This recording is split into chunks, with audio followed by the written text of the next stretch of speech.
The Rakir were still on their trail, tower soldiers with orders to arrest Captain John Ayres and his men.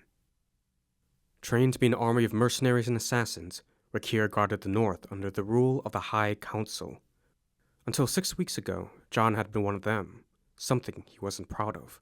They'd executed his family, 3 sisters, his parents, and his nephew burned alive over a jeweled hunk of metal. John gripped the Bloodflower and crouched at the edge of the plateau, surveying the valley below for any signs of Rakir. The pendant's 4 metallic leaves dug into his skin, the central ruby warm against his palm. He needed to get south of the Forbidden Mountains where his men were waiting. This was his life now, exile or death, cursed to always be on the run. Guardians be damned. He needed a cigarette. Already out of shade leaf, it was still half a day's ride to the next village, a small cluster of buildings nestled in the gap between the far mountains. The heavy rain soured his mood further as he shoved the Bloodflower back inside his shirt and moved away from the edge. Lichen, slick with rain, covered a labyrinth of crumbling stone walls across the muddy plateau. What do you think this place was? Mather, his best friend and second-in-command, crouched on a broken wall, bow in hand. The dark green of his wool clothing camouflaged him against the lower tree branches. With his hair wet from the heavy rain, the tattoo on his forehead was a beacon for any Rakir hunting them. As if reading John's mind, Mather mussed his hair until it covered the inked mark. Observatory, maybe? Though with a spyglass that large. John gestured at the rusted metal tube in the center of the ruins. Someone could probably see all the way to the land of the Guardians. Such a place was no more than legend, and John cursed himself for even speaking it. If any protector of their world existed, they sure as shit didn't care about anyone in the north. Patting his horse on the cheek as he passed by, John entered the labyrinth of stone and metal. We need to get moving. Mather leapt down from the wall. Those scouts have likely found our trail. Not yet. John traced his finger along a wall made of metal, with long, worm-like vines draping from a heavy crack. He and Mather had barely saddled their horses for the day's ride, when something had tugged at John's instincts, calling him to this place. Be it destiny or fate, he could never ignore that sixth sense. It had saved his life on more than one occasion, even if it did take them an hour out of their way.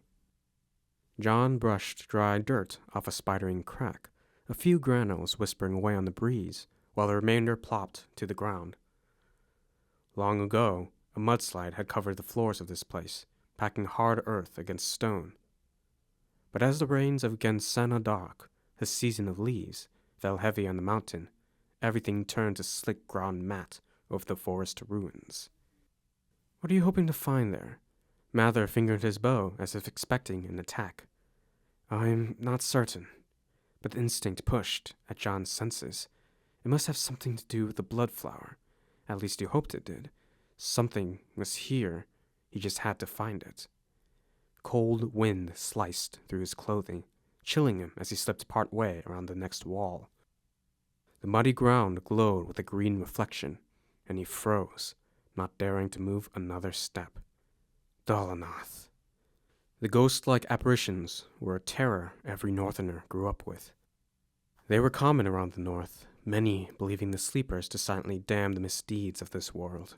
At least one of them must have been just out of his sight, its eerie green glow reflecting in the muddy puddles. John clenched his fist.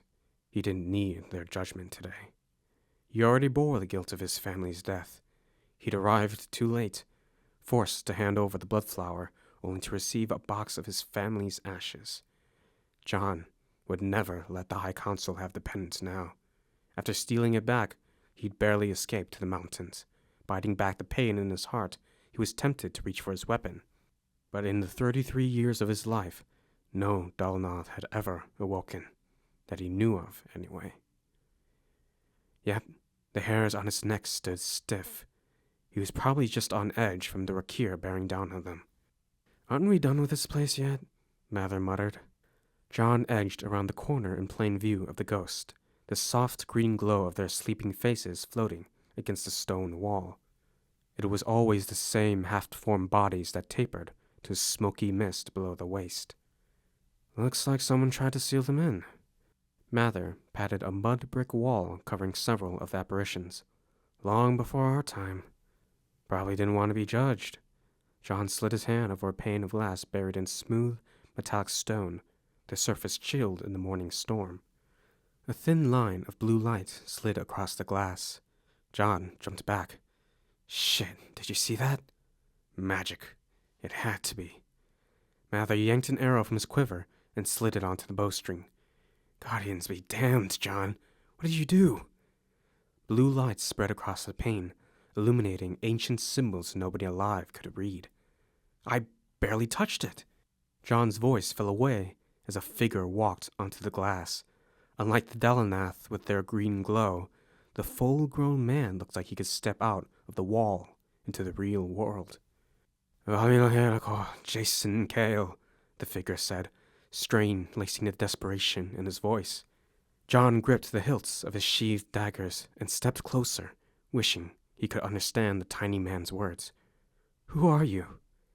As if unable to see beyond the barrier, the figure kept speaking, rubbing a hand across his short, blonde hair. Releasing the grip on his weapons, John touched the glass, still the same smooth chill, and the man kept talking as if John wasn't there. You think he's a guardian? Mather traced a finger along his arrow's fletchling and eased the tension. John couldn't imagine he was. Only 7 guardians remained, the others deserting Sandaris when they disappeared into the night sky. Human-like beings from the old world, their language could still be seen etched into stone ruins, but it wasn't enough to ease the cultural scars of their desertion. While those in the north shattered many of their statues long ago and turned their backs on the guardians, the southern lands still worshipped them, hoping to one day call them back. Maybe he's trapped. Mather slid the arrow back onto his quiver. Maybe that's where they all went, into some unknown land of metal and glass. John waved at the talking figure to get his attention, but the blonde didn't budge. If he's trapped, we can try to get him out. Maybe this man was exactly who we needed to find.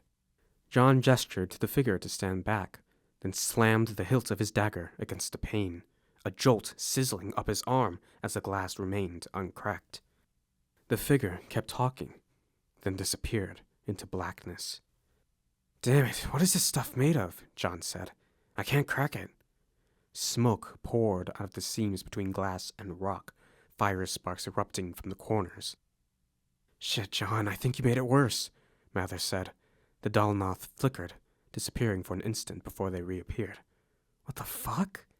John stepped back to avoid the sparks. The closest Dalan was an old man who looked meaner than a rabid wolf. His ghostly green body disappeared, nothing but smooth metal wall behind him. Where were these figures disappearing to? This has to be magic. He touched the smooth surface scattered with raindrops, a pulse whispering beneath his fingertips. You ever seen anything like this? No. Mather scanned the trees. But we need to get out of here. Not even the wind speaks to these woods now. The breeze had died down, the woods too quiet, and there was an unmistakable edge to Mather's voice. That could only mean one thing. We're here. We're close. Mather was right. They needed to get the fuck out of here. Except John couldn't make his feet move. Lights flickered on inside the metal wall, illuminating a hollow space filled with glowing green liquid. A woman floated inside, colorless worms or vines growing out of the interior and digging into her body as if to trap her. Long hair obscured some of her features as the strange pulse passed under John's fingertips again, this time stronger. Her body jerked as if she'd been struck from behind. As her hair threaded away from her face, the woman opened her eyes wide, terror and anguish in their depths. There was something familiar about her features. He couldn't place it, but he'd seen her before. Or maybe his lack of cigarettes was muddling his thoughts. John, we need to move. Mather smacked his shoulder. Now.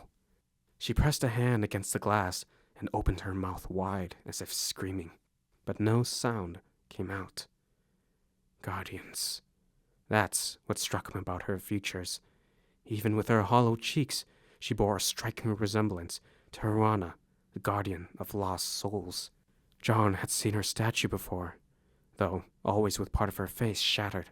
Someone long ago named her after the cold emptiness of a derelict world, and that meaning had become something of an ache to his own lonely heart. He laid his palm against hers on the barrier, discarding the idea of the woman as a guardian. It was ridiculous. She mouthed something as if trying to speak to him, but he couldn't stay any longer, not without putting himself in more danger. "Captain!" The strain in Mather's voice said time was up. Run or fight. There might be 2 Scots or a dozen, and he didn't need another close call. The woman seemed lost, desperate. John didn't want to leave her stranded. He unsheathed his sword and slammed it against the transparent wall to shatter it so she could escape. Tension rippled up his arm, and he didn't even put a dent in it. Fuck. He'd have to lead the Rakir away and hope they didn't get blocked in. "Get to the horses," he said to Mather, then slapped the glass to get the woman's attention. "I'll lead them away." His instincts fought what his training told him to do, and the terror in her eyes was like a knife to his heart. "I'll come back, I promise," he said. John really hoped she wasn't Harana as he bolted back to his horse. It was uncanny how similar the woman's features were to the old statues. The last thing this world needed was mercenary soldiers with Guardian's power behind them.